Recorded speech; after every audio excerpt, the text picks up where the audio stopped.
Why couldn't you have a relationship with them again? I don't need it. I don't want it. I'm not looking for it. I needed to co-parent. I needed to be less independent. I needed to do all these things in order to earn that relationship. And I'm like, dude, no, I don't need to earn a relationship.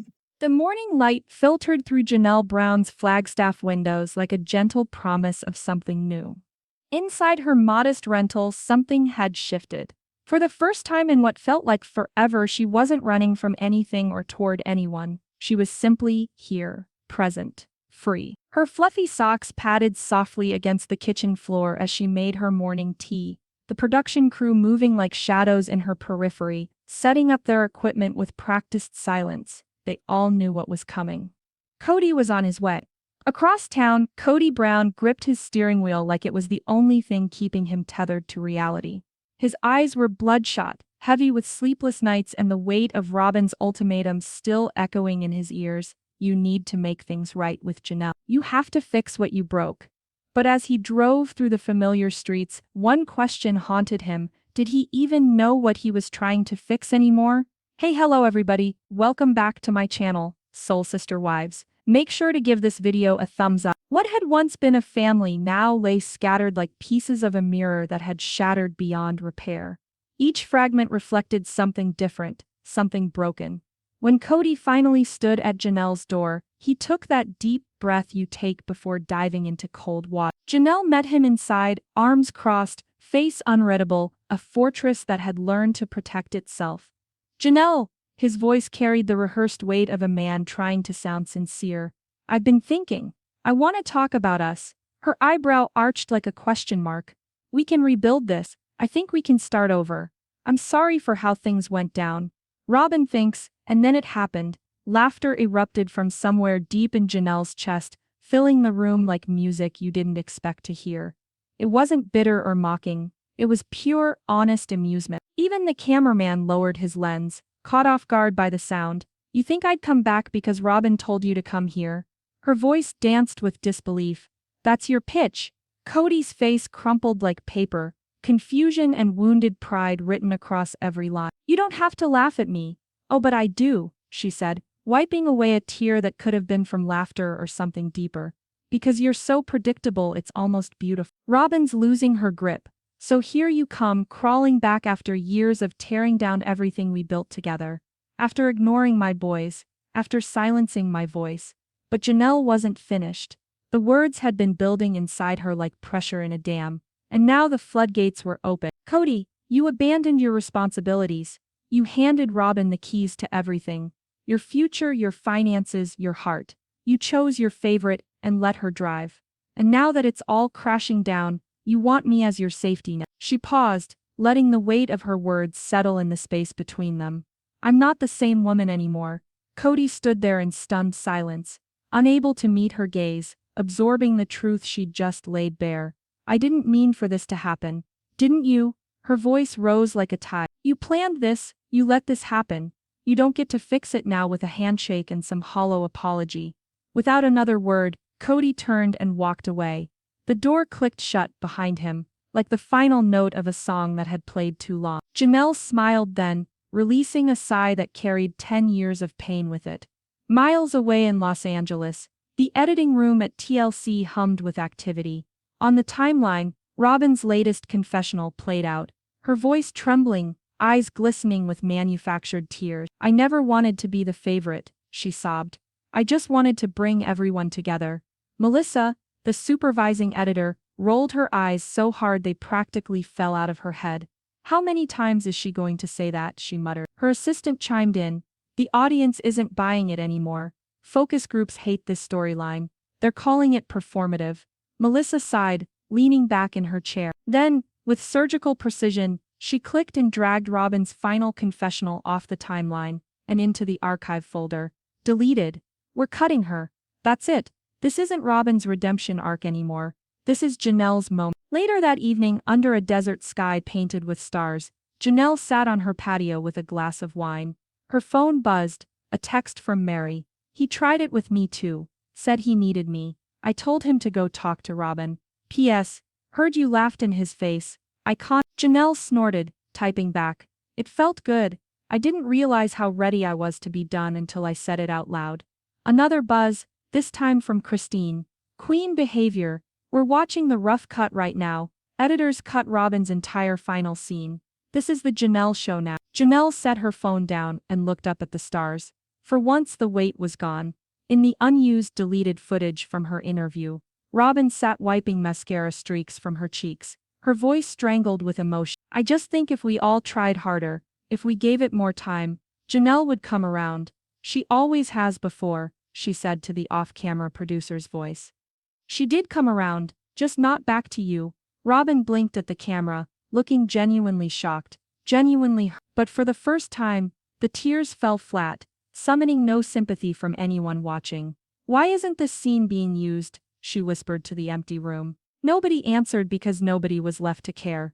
Then came the final montage, a symphony of new beginnings painted across the screen. Janelle and Savannah laughing until their sides hurt, as they wandered through a local farmer's market, mother and daughter finally free to just be. Mary hiking alone through Utah's red rocks, her eyes fierce with newfound purpose, every step a declaration of independence. Christine and Truly giggling over a cooking video, turning their pain into playful memories, transforming what once broke them into something beautiful. And then there was Kody, face buried in his hands, standing alone on the front steps of Robyn's increasingly empty mansion like a man who'd lost everything and couldn't figure out how. Inside, Robyn watched helplessly as her final scene got deleted and the cameras were packed away, her relevance dissolving like sugar in rain. The last image lingered, Janelle on her porch, bathed in amber sunset light, while her earlier laughter played over the credits like a song of liberation that would echo long after the screen went black. Janelle's voice drifted over it all.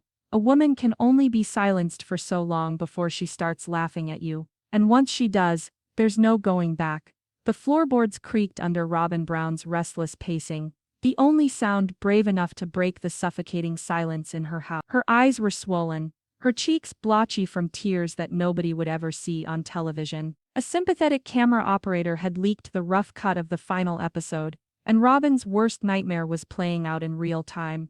Her entire final confessional, gone. No tears, no explanation, no last words. Just the audience cheering for Janelle's thunderous laughter and then, nothing. A cold fade to black. She grabbed her phone, nearly shattering it against the marble countertop before dialing TLC's production office with shaking fingers. Melissa, Robyn's voice cracked like breaking glass. Hi, yes, this is Robyn Brown. I saw the episode. Why was I cut out completely? Silence stretched across the line like a held breath. Hi Robyn, Melissa's voice was calm as still water. Look. We're going in a new editorial direction. The audience wants authenticity. They're done with your storyline. I can't just be erased. Robyn's panic rose like floodwater. I am the story. Not anymore, Melissa replied with surgical precision. Janelle had her moment. Your tears about being misunderstood just don't land with audiences anymore. We've tested it. You're supporting her. No, Melissa's voice was steel wrapped in silk. We're supporting the truth. Robyn's hand trembled as she hung up, then crumpled to the floor surrounded by empty furniture and the ghosts of a life she could no longer script.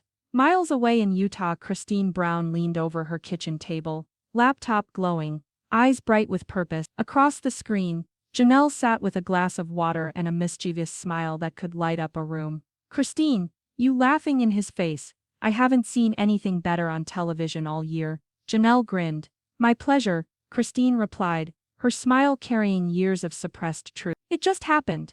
I didn't plan it. They both laughed, but the mood quickly shifted to something more serious, more dangerous. Listen, Christine leaned closer to the camera. I've been keeping receipts, financial records, voice memos, screenshots. I have everything. From when Kody gave Robyn access to the family funds, from when he took out loans under the LLC to pay her debts. Janelle sat back slowly, the weight of possibility settling on her shoulders. You mean we go public? We do this our way, not on his show. Christine's voice carried the conviction of someone who'd found her power. Not in some manipulated confessional. In our own voices.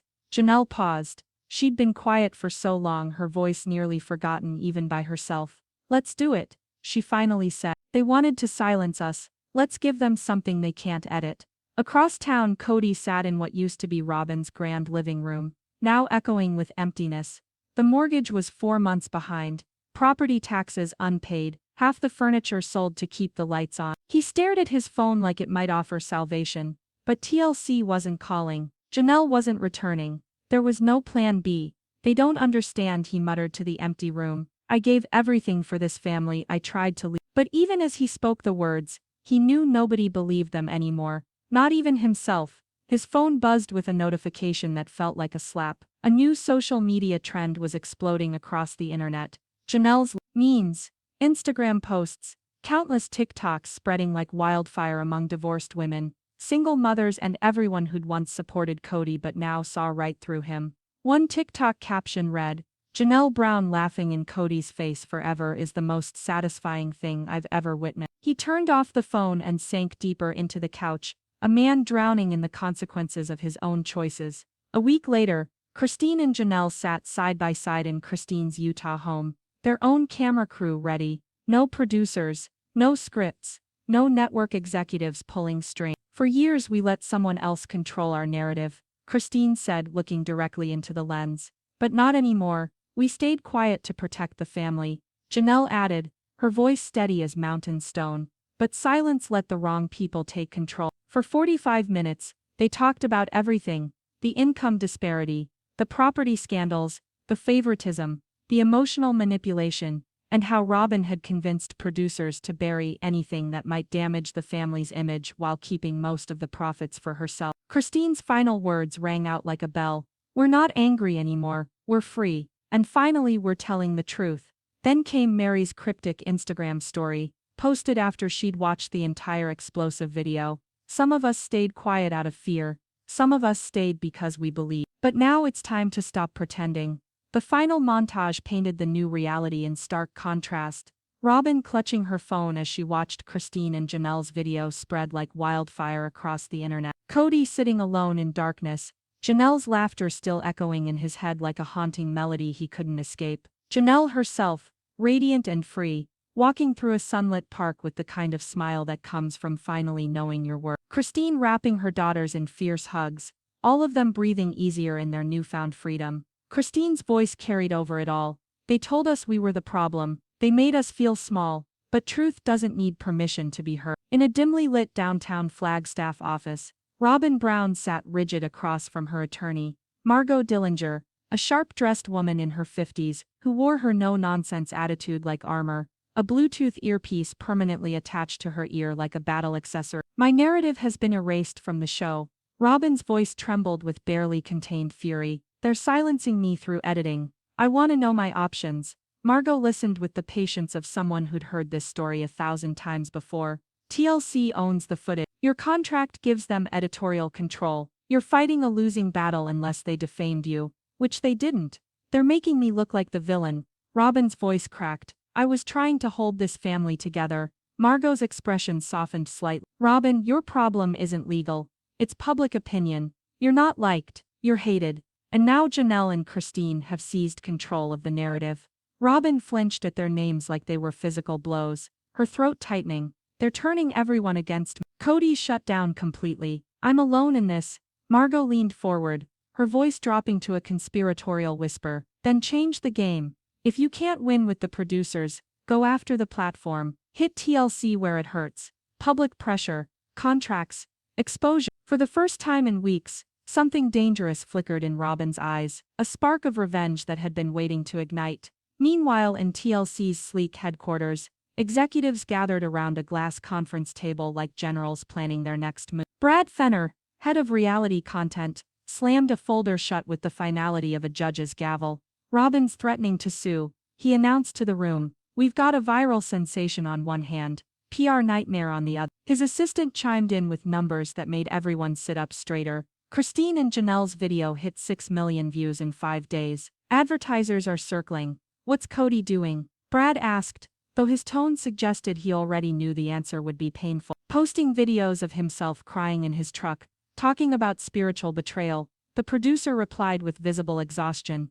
The collective groan that filled the room could have powered a small city. All right, we lean into the shift, Brad declared with the decisiveness of someone who'd survived countless reality TV storms. No more coddling, Robyn. We greenlight a new spin-off with Christine and Janelle as the leads. Cody can join if he wants, but he's not the star anymore. Behind the scenes, Mary dropped her own bombshell. The sister who'd stayed quiet for so long shocked her followers by releasing scanned internal family documents to her Patreon subscribers. The papers revealed Robyn as the sole beneficiary of the family trust, which Kody had quietly transferred to a private holding company. Janelle and Mary's names had been scrubbed from property deeds. Robyn had been receiving advance royalties from the show that the others never saw. The internet exploded. Even longtime fans began demanding answers from TLC about why they'd protected Robyn for so long. In her empty house, Robyn paced a hallway lined with family photos that now felt like ghosts mocking her isolation. Across town, Kody stared at his phone again,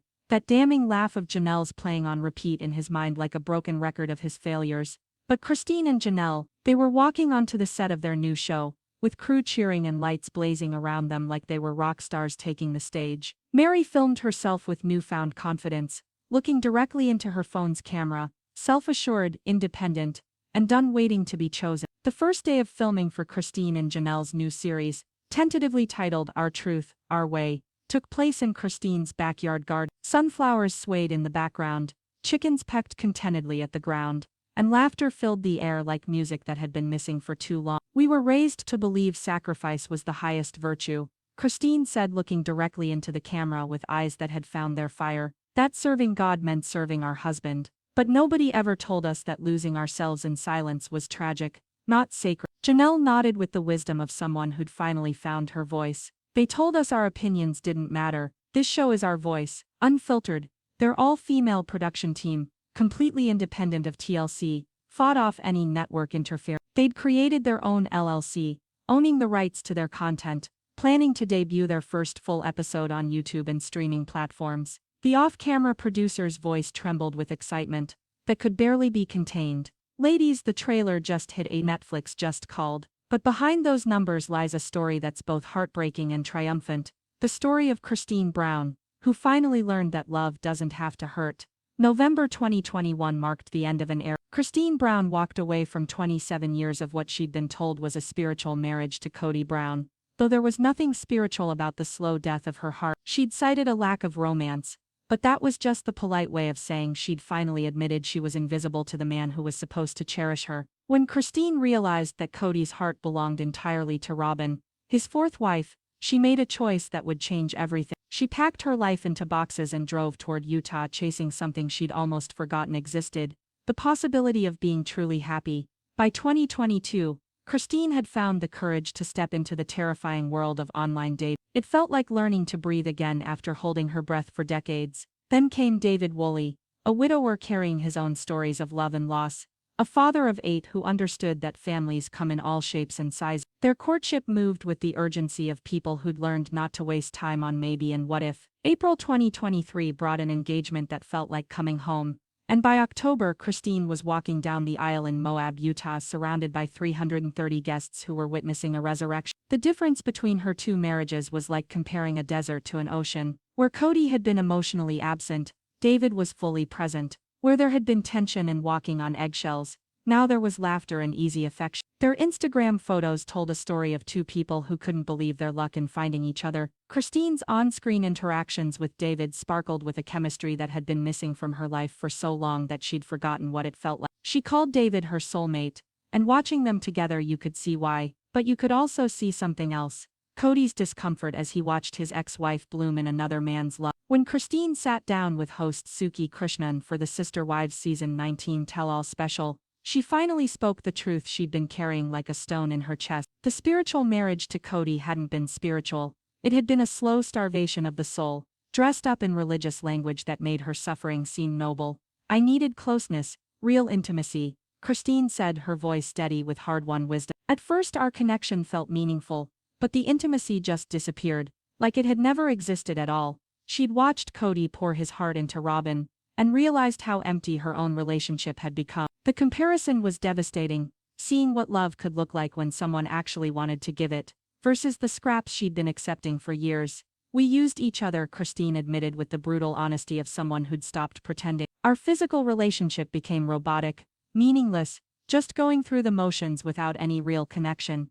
For years, Christine had voiced her frustration about not receiving enough attention from Kody, but they rarely talked about intimacy at all. She remembered one conversation that became the final nail in their marriage's coffin. When she asked if they would ever be physically intimate again, Cody's answer was a simple, devastating no. The next time he came over, I told him, "You're done, Chris." That was the moment our marriage actually ended. But Christine's story didn't end with that heartbreak. It began with it. Her relationship with David took off like a rocket, fueled by the recognition that life is too short to settle for less than extraordinary. By January 2023, she was exploring online dating. By Valentine's Day, she'd found her person in David, this widower with 8 children who saw her not as one option among many, but as the only option that mattered. Their engagement in April felt inevitable, and their October wedding in front of 330 guests was like watching someone step into the sunlight after years in shadow. David didn't just love Christine, he embraced her entire world. He bonded with her children and grandchildren as if they'd always been his family. He brought conversation and presence, and the kind of attention Christine had been craving for decades. This wasn't just a relationship, it was a partnership built on mutual respect and shared values that made them unstoppable together. During the tell-all, Suki played clips of Christine and David's public displays of affection from season 19. The hand-holding, the kisses, the way they looked at each other like they were sharing a secret the rest of the world couldn't quite understand. When David said, "Well, you were starved for attention," Christine felt embarrassed by the truth of it, but she couldn't deny how good it felt to finally be seen and cherished. The most surprising moment came when Suki showed those same clips to Kody and asked how he felt watching his ex-wife's obvious happiness with another man. His response shocked everyone. "I'm genuinely happy for Christine," Kody said.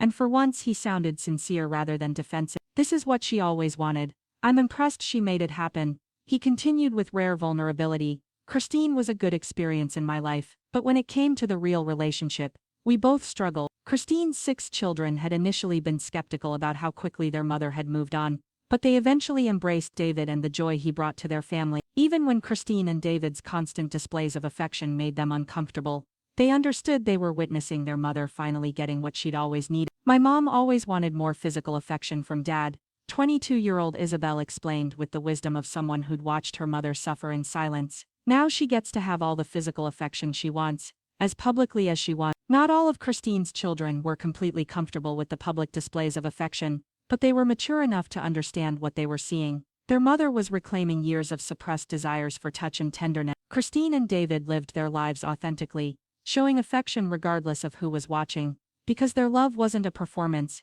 it was simply who they were together. The children's responses during the tell-all revealed their deep understanding of their mother's journey. Yes, it might have been awkward to watch their mother kiss a man who wasn't their father, but they could see the profound difference in her happiness. She was finally content in the marriage she'd always dreamed of having. Christine's transformation was more than personal. It was revolutionary. She'd proven that it's never too late to choose yourself, never too late to demand better, never too late to discover that you deserve more than you ever dared to believe. David's rejection of polygamy meant Christine would never again have to share the man she loved or compete for his attention. His focus was entirely on her, and it showed in every interaction. The woman who had spent 27 years begging for emotional crumbs was now being treated like a queen by a man who couldn't understand why loving his wife well was considered remarkable. To David, cherishing Christine wasn't extraordinary, it was obvious. She was funny, intelligent, beautiful, devoted to her family. Why wouldn't he want to show the world how lucky he felt to have found her? Cody Brown's story became a beacon for women everywhere